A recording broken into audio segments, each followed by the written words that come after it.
Takedown. Creators: Mike Kalana, Robert Stewart, Pat Stewart.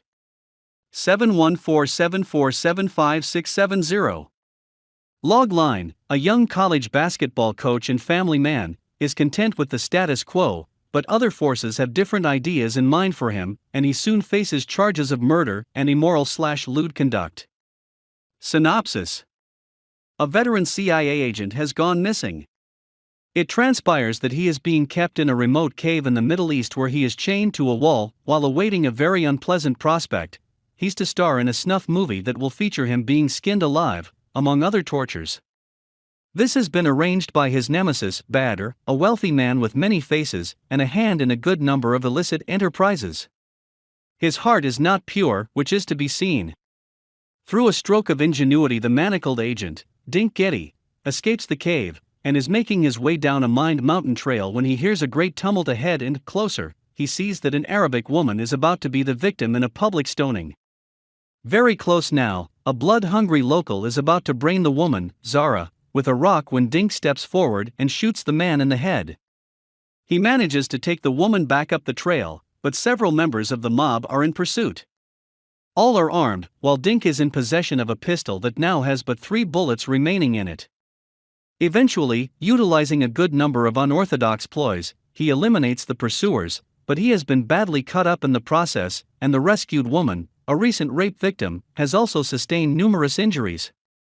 Utilizing a phone stolen in his escape from the cave, Dink makes a mayday call to his old partner, Carson Barrett, in the hope that he can arrange a helicopter evacuation from this remote location.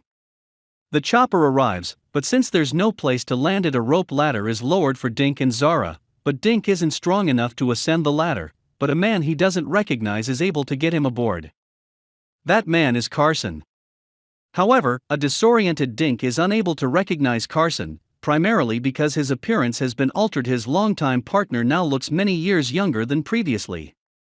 It will transpire that a secretive and mysterious substance that has come from Armenian caverns is responsible for this transformation. This product, Orak, is but one example of a great hoard of treasure that has been stored here ages ago. Later, Carson will show Dink a number of shocking sights within these vaults, which are soon to host several astounding events. But in order for these to happen, an archaic riddle must first be solved. Through the open door, the whore and her spoor the only way back. Through a portal black down through a crack, and to an ancient stack. To suffer no lack, and avoid an attack, destroy the hidden tomb shrouded in gloom. Finding a solution doesn't come easily, but eventually the riddle is solved, largely through the intuition of a young girl, an Armenian savant. Also an unlikely contributor is Carson's mother, Violet, once a noted scholar, but who until recently languished in the depths of Alzheimer's disease and was at death's door in Colorado.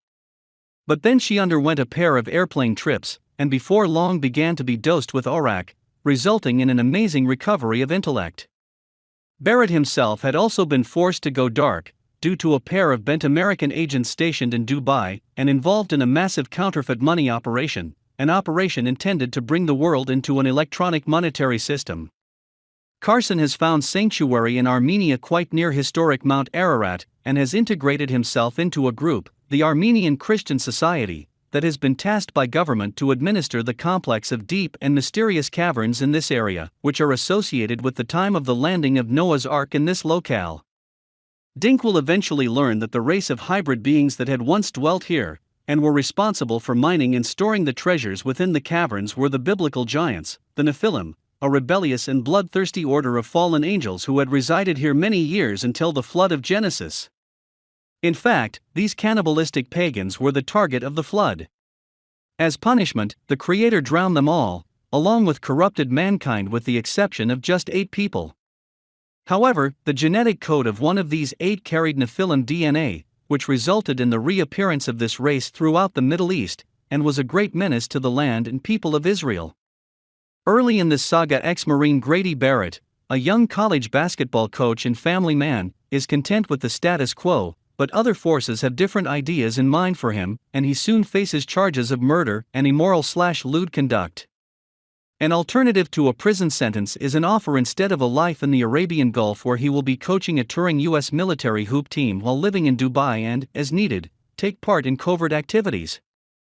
He will be immediately immersed in an attempt to rescue his lovely wife, Madison, kidnapped in a case with a bizarre twist of a 1 in a million chances of double jeopardy.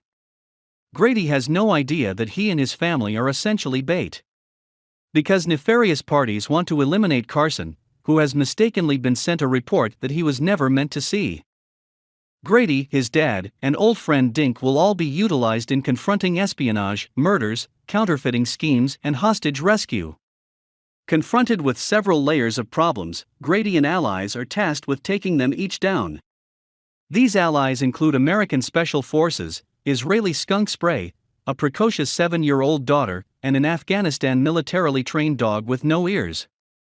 This would be the fearless and loyal Uncle Sam.